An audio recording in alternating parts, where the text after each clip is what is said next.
Hi everybody, it's Dr. Joe. This is a relatively short video to kind of go over the sample test that I provided and hopefully get everybody prepped and ready to go on Monday for our test. If you haven't seen it previously on My Open Math, I posted an announcement about the exam. Details like where it happens, which is Engelmann D125. You can show up whenever you want. I asked you guys to fill out a survey about potential times, but that was just for information purposes, so don't feel compelled to come at any particular time. The last start time is at 5 p.m., so come by then. And we start at 9 a.m., so there's quite a lot of times during the day that you can make it. There's also note on here about, you can use either a graphing calculator or one of the Desmos or GeoGebra apps. Just please make sure that you use test mode. The Desmos test mode is is necessary, right? You have to be able to prove to the proctors that you have locked your cell phone and are only using it for calculator stuff. Um, on that note, let me mention that when you get to the end of the test, don't quit the test mode until you've actually shown it to somebody so they can verify that you were indeed, using only the calculator and it was locked until the time you brought it up. So there's a final splash screen. At least don't leave off the final splash screen before you show it to somebody. You're also getting a single sheet of paper as notes, one side of a single sheet of paper, and you do have to handwrite that. So, yeah. But the main thing I wanted to point out is there is a sample test here at the very bottom of that announcement, and let us start having a look at it. The first question in that is just simple thing about quadratic formulas, I guess. Find all real solutions of x squared minus 10x plus 29 equals 4.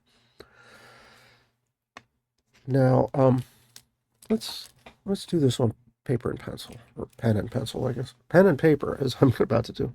It was x squared minus 10x plus 29 equals 4.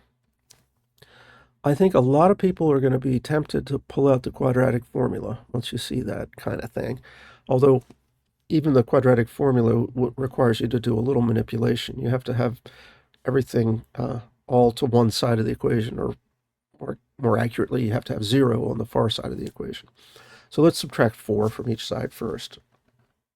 You get x squared minus 10x. Let's see, that'll be plus 25 now, equals to 0. And while you could put that into the quadratic formula, it's a lot quicker if you notice that that factors. This is what you get if you square x minus 5.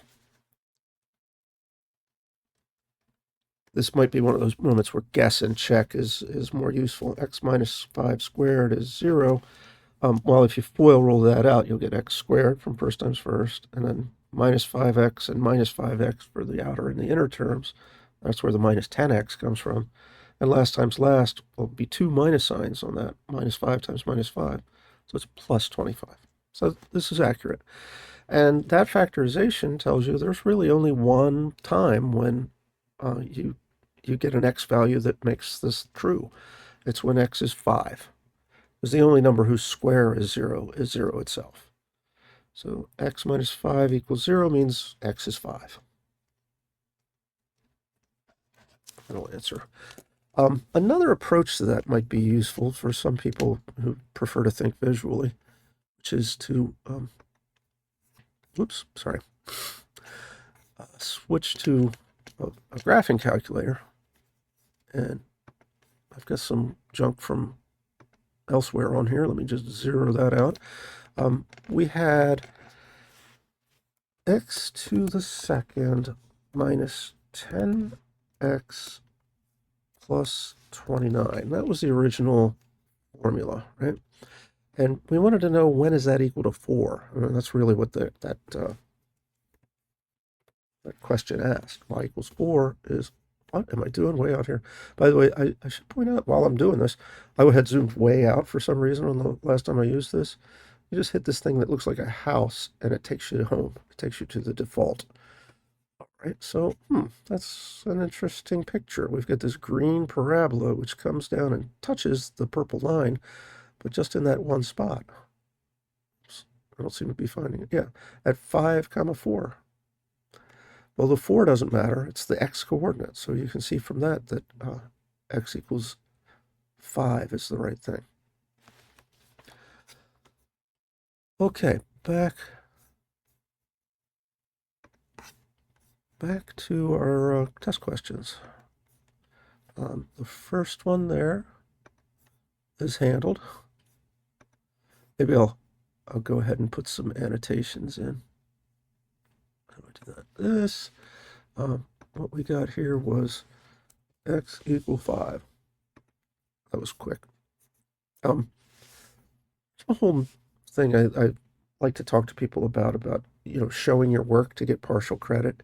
If you just wrote x equals 5 on your paper, that probably wouldn't satisfy me. So if you messed it up just slightly and had x equals 4, I'd have to give you nothing on that. So please do include the sort of work that I showed on the paper and pen version of things. I'm just writing the answer on that one, but when you're doing this is do as I say, not as I do. Right? You need to write it out a little bit, show some detail so I can give you partial credit. All right, word problem. Well, I think these scare people, but this one's not horrible. Let's just read it first and see if we understand the situation. A restaurant has 10 people come in immediately upon opening. Thereafter, about 2 people come in every 15 minutes. Assuming no one leaves, what's the equation of the line that gives the restaurant's occupancy? Oh, and then a part B question, how is time measured in this scenario? That's actually leading you to think about something important. I think it's clear we want to measure time since whenever they opened the doors. And when they opened the doors, immediately 10 people were in there, but then 2 people every 15 minutes. If I measure time in minutes, that's going to give me this wonky thing where I'm saying 2/15ths of a person comes in per minute. That sounds a little odd. How about if we bump to hours? If I measure time in hours, then we've got a total of 8 people coming in every hour, which at least having a whole number of humans is probably a good idea. Now, what we've covered so far in this class are linear functions, quadratic functions, and exponentials and logs. Which of these is it? Well, it actually says in the words, you want the equation of the line that gives the restaurant's occupancy. So yeah, use a linear model. We start with 10 people, and then we add 8 people per hour. I should probably write this all down because I don't feel like doing it with that PDF annotation business.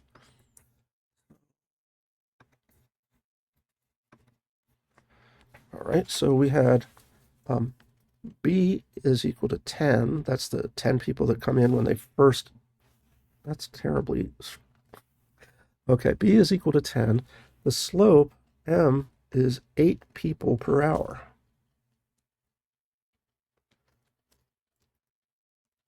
All right, so if I left out the units, 10 people and 8 people per hour, you'd still see that as a rate of change, wouldn't you? It's how things are how the occupancy is going up. So our formula should be 8 times x plus 10. And also, it did say to say something about how time is measured, where x is time measured in hours, since the place opened the doors.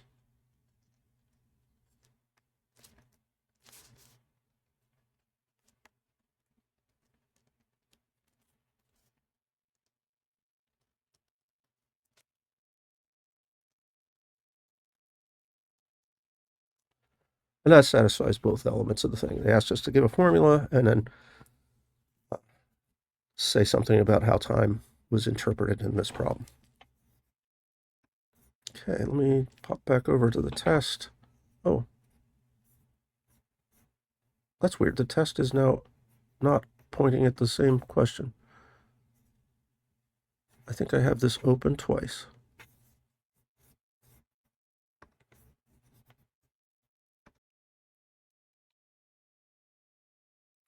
So it looks like I got confused about what window I was showing you. This is the window that shows the question that we were just talking about. So I don't know why it's got that blue highlighting on there that I can't seem to break. Anyway, what is the equation of the line that gives the restaurant's occupancy? We worked that out. It was 8x plus 10. And how is time measured? What I said on the last sheet is x is time measured in hours since opening. Okay. Let's continue on to look at the next question. Okay, it asks us now for the equation of a line that goes through the point 3, 7, which has a slope of 2. I think I'm going to start off with Desmos again. Now, an equation for a line with slope 2 is y equals 2x plus b. And Desmos is going to let me add a slider for b. And you can move the slider around and see how that's changing where the y-intercept is, but the slope is sticking at 2. That's this Desmos tool is very useful for sort of visually seeing how things work. The other thing we had was a point on here, which was 3, 7. Okay, so I just need to fiddle around with this slider until I get it to go through that point. Looks like it's roughly there, and it looks like b equals 1 is the answer. Oops. I'm having troubles with my transitions. So hold on a second. Let me do that stuff that I just spoke through without showing you the work for a second. I was on this thing, and I turn off the point for a second. I was on here. I said, let's create 2x plus b. The app asks me, okay, do you want a slider for b? And I said yes. And so we got this thing that lets me control the y-intercept. And we plotted our point, and then we just fiddled with this control until we got the line to go through there. And you see that b equals 1 is the right value.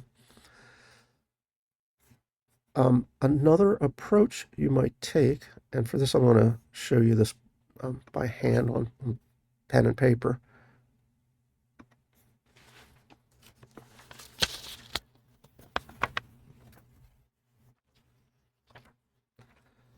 You had the knowledge that the slope was 2, so we had y equals 2x plus b.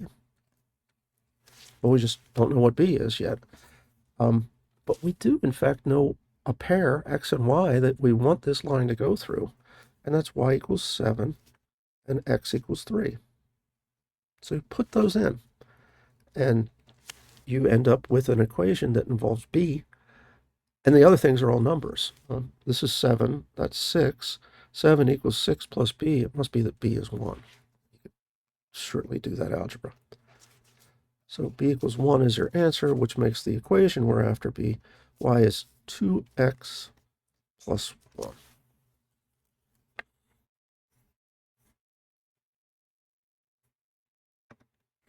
I keep doing this.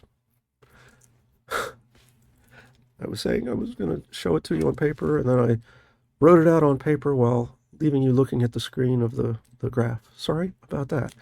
Anyway, that's the stuff I was just writing. Well, it probably doesn't hurt to go through it again. Here's what I said. Start out with your y equals 2x plus b, but you know what y is and you know what x is on the point you're interested in, which is 7 and 3. So once you've done that, it becomes 7 equals 6 plus b, and so b is 1. That means the final equation of the line is here, y equals 2x plus 1.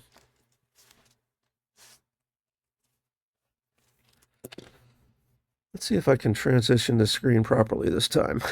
Okay, yes, and we want to look at the next question. This is getting to the question of whether we understand the vertical line test and the idea of when one thing is a function of another. Here's the essential problem is if you have the same input at different moments, you better see the exact same output. Functions have to be precise in the sense that they always answer the same way given an input. Now, in this one, I'm looking at weights and lengths of fish. I guess the lengths are in inches, the weights are in pounds. Notice that we've got two 3-pound fish. Here's one, and here's the other. And those guys, both they weigh, their lengths are different. 12 and 13. So that means that they can't possibly be, I just realized why that highlighting is happening the way it is. I'm accidentally, I don't know if I can undo it. Let's try. No, just doesn't want to undo it. Okay. I'm accidentally highlighting them. That's not just cursor stuff. But I should know how to use this annotation stuff better than I do. But we're going to leave it there for now. Anyway, that points out two positions, two weights that give me different lengths. So weight can't be the input, not of a function. So is length a function of weight? That first question, the answer is no. Could I have weight? Is length a function of weight? The answer, no. Here, oh, I say it's switched. Weight a function of length. Well, notice that in this thing, there are a couple of places where we have different lengths, and darn it, those go to different weights. So the answer to both of these things is no. Here, let's put in a answer thing. Go. Like that. And can I make it twice? I was hoping to copy it. No, it really isn't. Neither way is it a function. This is one of those moments when the test makes you afraid because there's all this space left for you to answer, but you just have to say no and no. How about this next question? Are we able to graph a quadratic function given in vertex form? Looks like x minus 2 squared minus 1. Yeah, so by hand on paper and pencil, I would say that should look like y equals x squared with some shifts. So that is, we have the graph of y equals x squared, but shifted 2 units horizontally.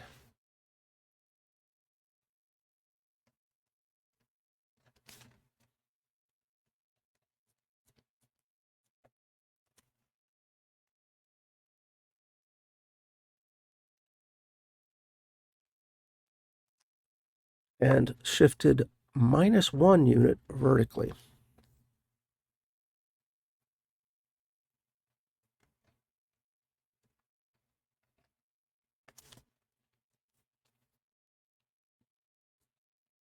It's supposed to be an n.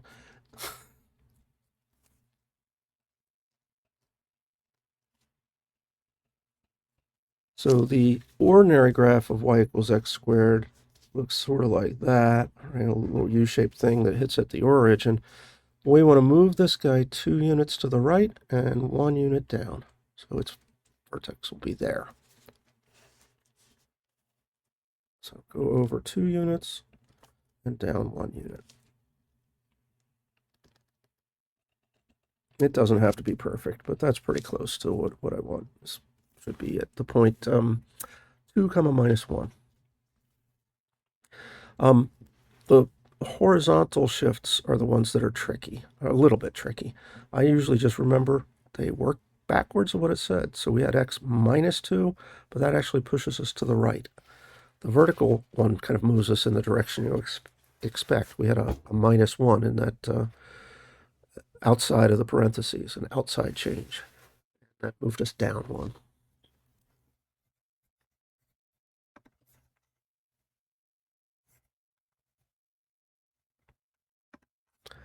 All right, what's next? Oh, okay, logarithms. let me tell you, there will definitely be a question like this on the test, and I've just finished making up the test, so I can even tell you that it's a little bit tougher than this one. This asked for 3 logarithms. There's 5 on the version that'll be on the test. So take some time to study this. The basic idea of logarithms is you're answering a sort of funny backwards question. They call it the log question. So for the first one that's there, log base 10 of 10,000, the log question is, what power should I stick on 10 to get 10,000? What power should I stick on 10 to get 10,000? Well, for powers of 10, you can figure them out by counting the zeros. So there's 4 zeros in that. The answer is 4.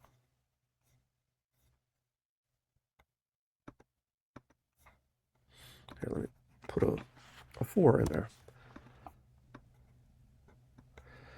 The answer is also 4 on this one, isn't it? Because what power would I stick on 3 to get 81? Why am I not on it?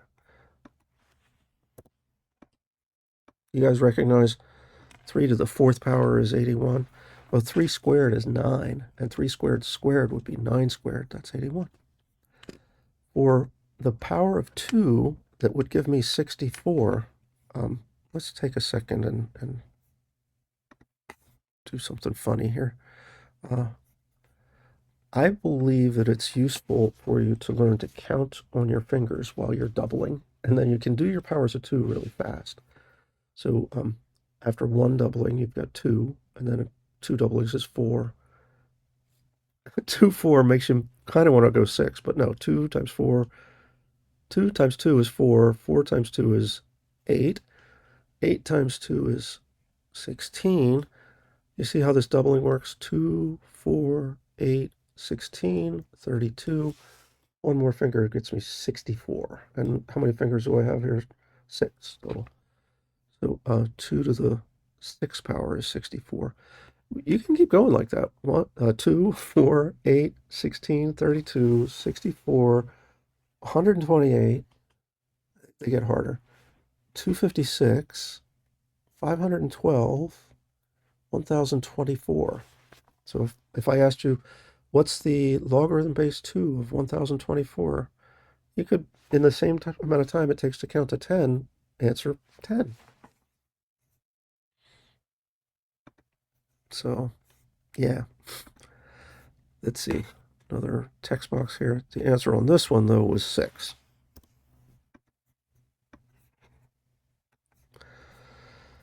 Another thing about logarithms, this is actually a really useful way to think about logarithms and exponentials, that they're sort of just opposite sides of the same coin with inputs and outputs reversed.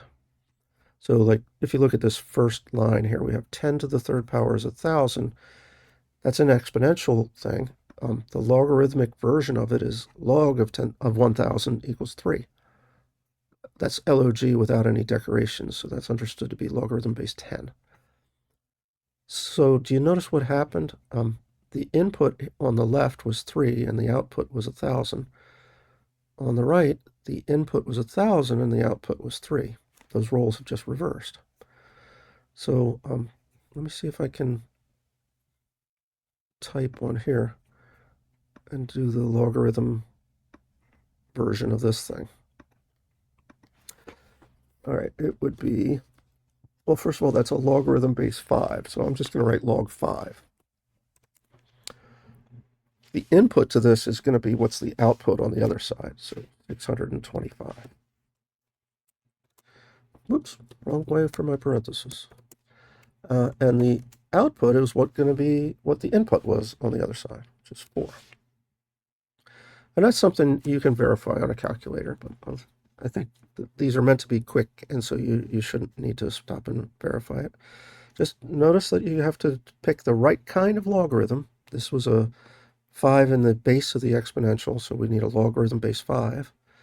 That really should be a subscript, but I don't know how to do that in the PDF. On the next one, we've got a logarithm subscript 3 of 81 equals 4. I feel like we just saw that one, didn't we? Yeah, 3 to the 4th power is 81, so write that. Oh, pops in a funny place.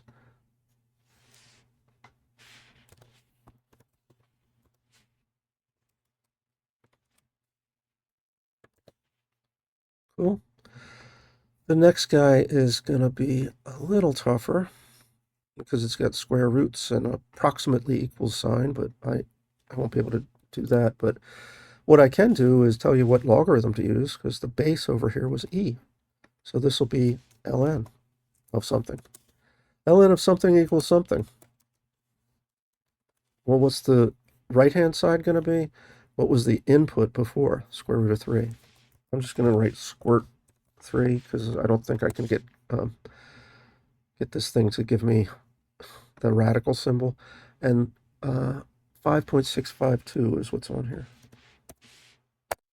It's really messing up the formatting of this. So just move it around.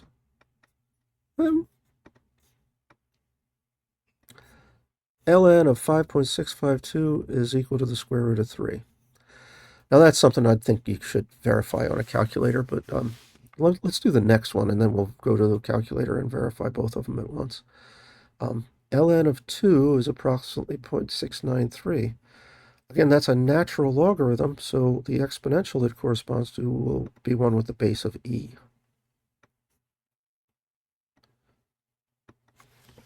We have e to what power? The right-hand side, the 0.693, is what's going to go into the exponential's input. Output becomes input. And input becomes output. That was a 2. All right, so I've kind of sketched those in using this ability to type. It's definitely better than my handwriting on one of these PDF annotators. So let's go to the calculator, though, and see if we can kind of double check those things.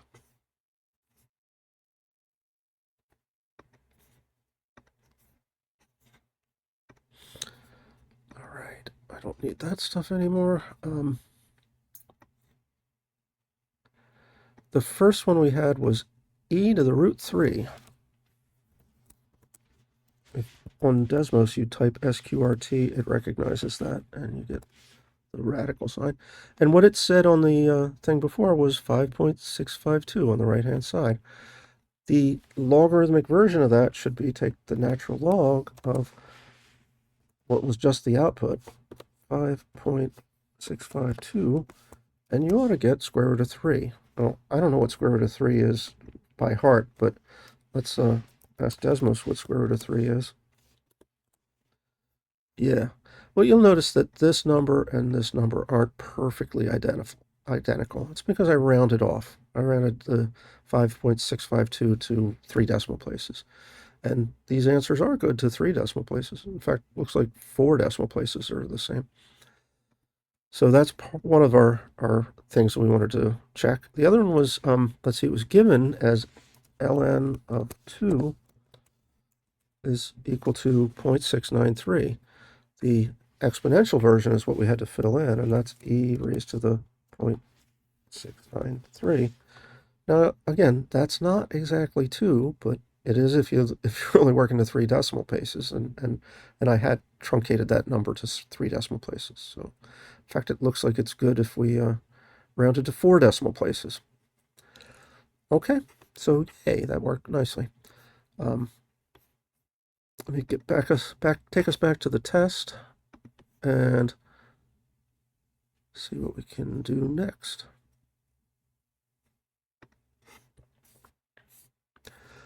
Okay, this is an interest problem. You can tell because it mentions the word interest is in there, and 3% is the words of it. So this might be taken to be an exponential growth question, but it isn't. And that is because it says simple interest. Simple interest is where you just figure out what a period's worth of interest is going to be, and you apply that throughout the loan. There's no interest on the interest. It's just whatever the original amount that was loaned or borrowed is.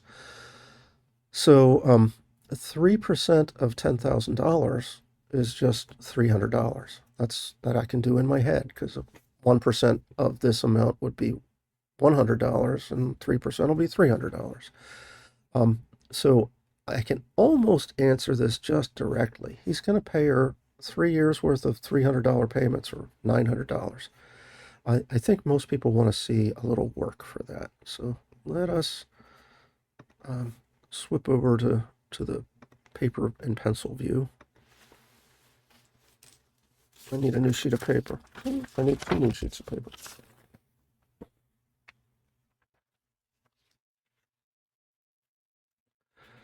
Cool.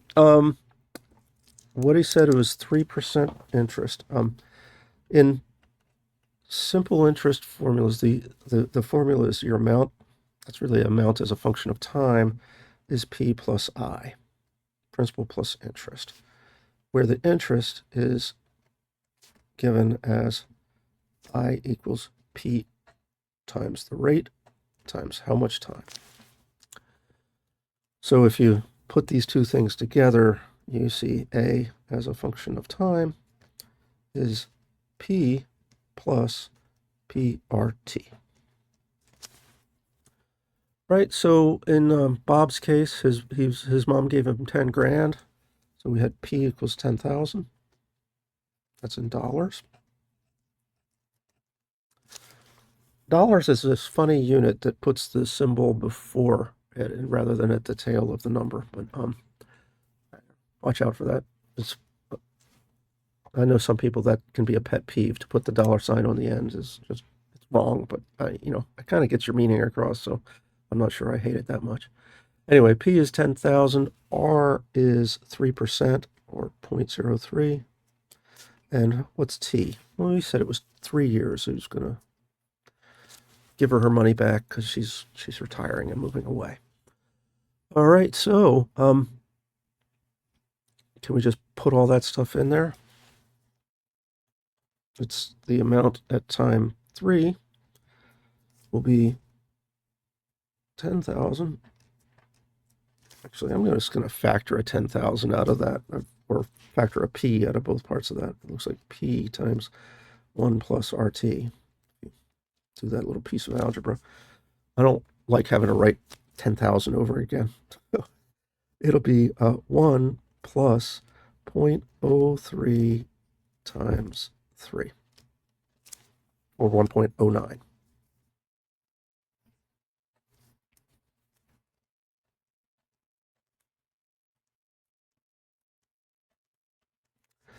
Which I believe I said before. Do I need an approximately equal sign? This is precise, actually.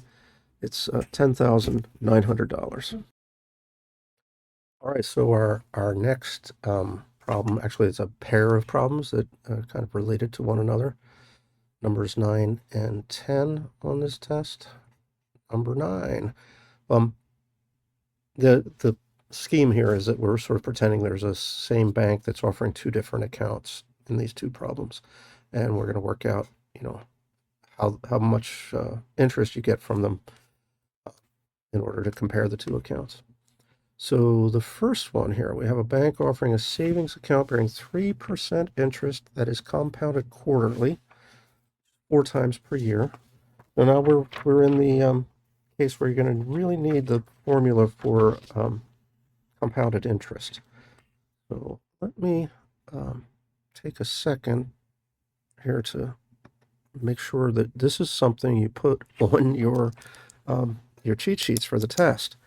That the formula for compound interest with a compounding period is P times 1 plus, take the rate and divide it by how many compounding periods there are per year, and then the exponent is no longer t here, it's n times t. Which, if you think about it in terms of quarterly, what we just said, you don't pay an entire year's worth of interest every 3 months. Instead, you pay them a quarter of the interest. But you do it 4 times per year. So we divide by n to make the interest payment smaller. But up here in the power, we multiply by n because reflecting the idea that there's more interest payments. Those effects kind of cancel one another, but not perfectly. And it turns out that the more frequent the compounding period, that is, the higher the value of n is, the sort of extra money that you get based on the power of compounding. All right, so that formula is one that you definitely want to have on your cheat sheet. The case we're dealing with here is quarterly interest, and I think it said the interest was 3%. So we're doing n is equal to 4 times per year, that's quarterly, and r is equal to 0.03. Did it give me P as well? I think it did. Yeah, the principal, or the amount of the we first put into the account, is $10,000. I don't know quite why I like the number 10,000 so much. It seems to come up in all these problems. Oh, and later on, we're going to need that T is 5. That's another piece that's given. We're asked, the final question asked, how much money will be in the account after 5 years? Okay, so let's put all this stuff into there. And what we will get, well, we won't know what A is, but everything else is known, which is nice. That tells us A is the thing we're determining. 10,000 times 1 plus our rate of 3%, 0.03, divided by 4, because it's quarterly, and 4 times T, but T is 5. That's obviously something we want to use a calculator for, so let me pull up and just use Desmos for that. All right. So the thing we need to calculate, 10,000 times, parens in here, 1 plus 0.03 divided by 4, okay? And then raised to the, I'm going to do the 4 times 5 in my head. 4 times 5 is 20. So we get $11,611.84.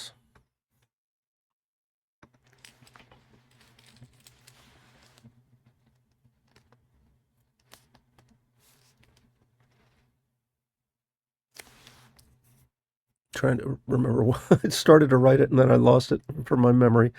11,611 and 84 cents. Okay. Well, that's what you need to write in the. Actually, make sure you show some of your work in writing that into the problem, on your test.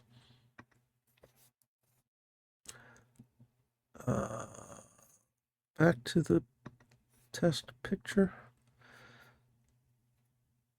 And what's the next problem?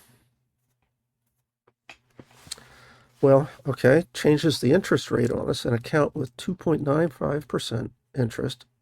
Ooh, compounded continuously is also available.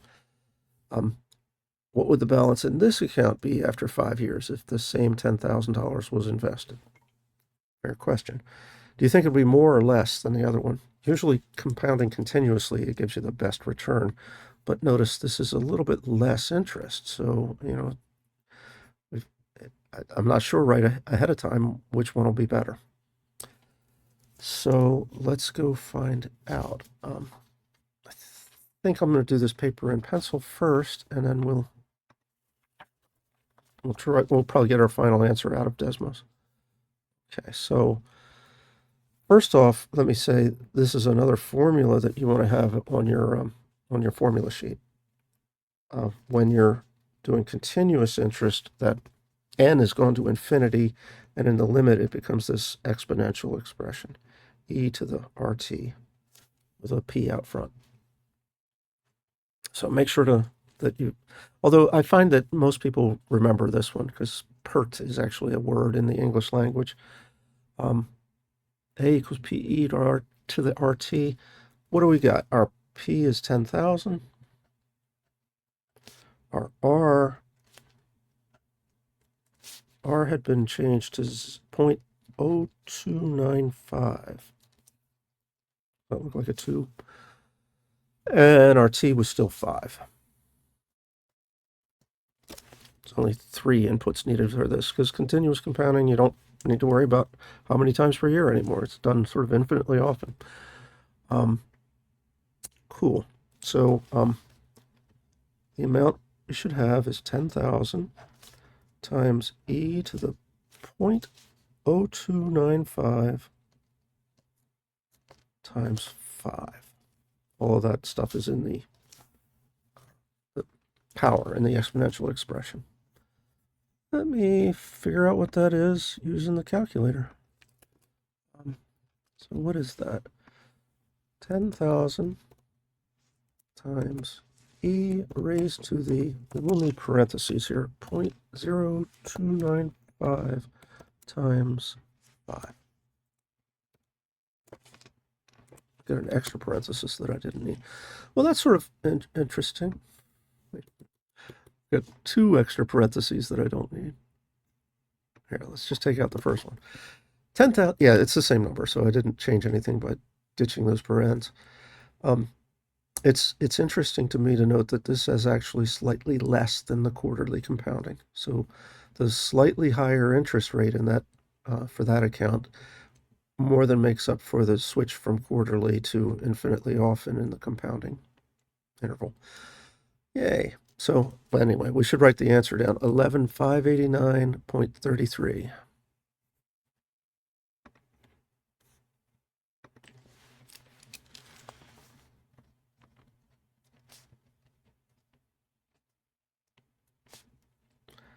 I didn't leave quite enough room to get my dollar sign in there. Oops, so I need that to be a dollar out front. Okay, last question. Maybe I'll say something about the format of your test, by the way. It said up front that questions are worth 10 points each, and like this sample test, our actual test will have 11 questions in it. So that's like saying there's sort of a built-in 10 points of extra credit. Yeah, so what kind of problem are we dealing with here? Yeast being added to a vat of grape juice in order to ferment it to make wine.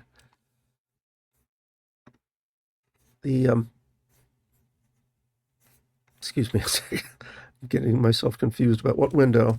All right, yeah. Suppose that 5 grams of yeast, oh, wait a minute, I skipped a sentence that's an important one.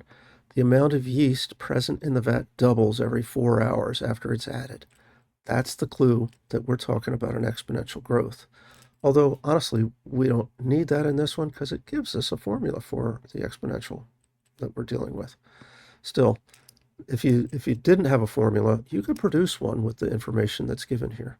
The 5 grams of yeast that's added at t equals 0, that's right there. And that we double every 4 hours is really what's right up here in the exponent.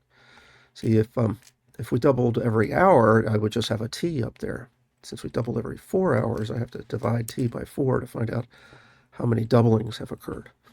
Anyway, that's the exponent raised on a 2 because it was doubling. Okay, so we've got that formula, and it asks us to figure out how much yeast will be present in 24 hours. That should have an S on the end of it. That's not so bad. You just plug in the formula, plug 24 into the formula, plug in the t. Let me do that on pen and paper.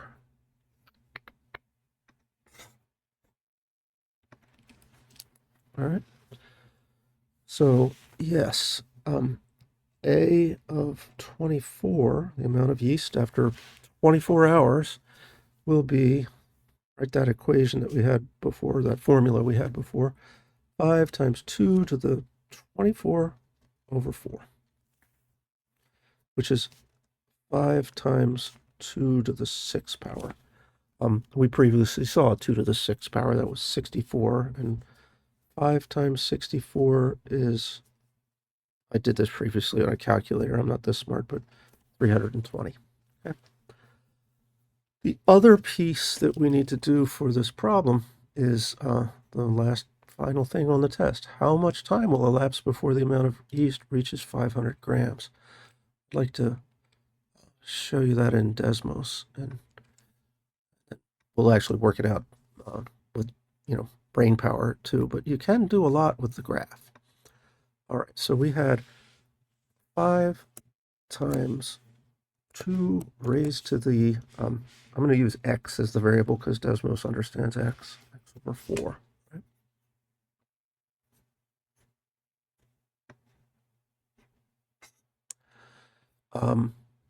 That's our graph. And then it asks us to figure out how long will it take for this to reach a particular value. What was the question again?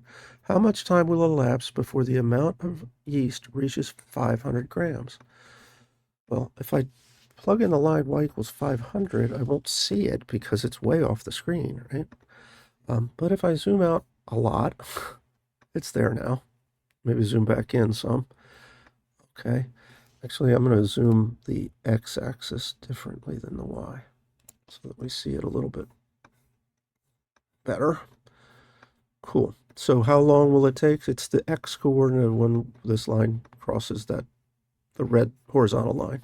So the black curve crossing the red horizontal line, the intersection point is at 26 point, I'm going to say 26.6 because it certainly wouldn't do to give all these decimal places.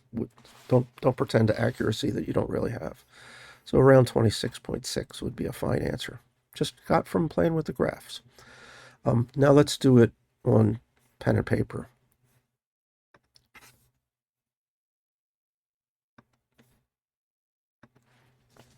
Okay. So what was the setup? We'll take the formula we had, which is 5 times 2 to the t over 4, and set that equal to the number we were interested in, which is what time is it when we get to 500 grams? You should notice that you can simplify things quite a bit by dividing both sides by 5, which I would advise doing because you don't want to have, you're going to need to use logarithms to solve that part, and you don't want to have to deal with logarithm of a product and then logarithm of a power. It's just one of those would be plenty. So dividing by 5 gets us 100 is 2 to the t over 4. It also makes it fairly clear what sort of logarithm would be easiest. Should we use the logarithm base 2, the logarithm base 10, natural log? Well, any of them will work, but the one that's quite easy to evaluate, we don't even have to bother to stop to look at a calculator, is if we use the log base 10, this side will become 2. So we have 2 equals log base 10 of 2 to the t over 4. I'm just about off the page here, but let's use the property of logarithms. Make my parenthesis long enough there. That you can basically pull a power out of a logarithm and write it out front. So this becomes 2 equals t over 4 times log of 2. Now you might think that's sort of complicated looking, but if you mentally just tell yourself everything on the page there except for the t is some number, I can just do manipulations with them as if they were numbers. In particular, the log of 2 looks complicated, but it's still just some decimal number. So we'll divide both sides by log of 2. Let me just squeeze this on the corner. The final answer here would be t is 2 times 4 divided by log 2.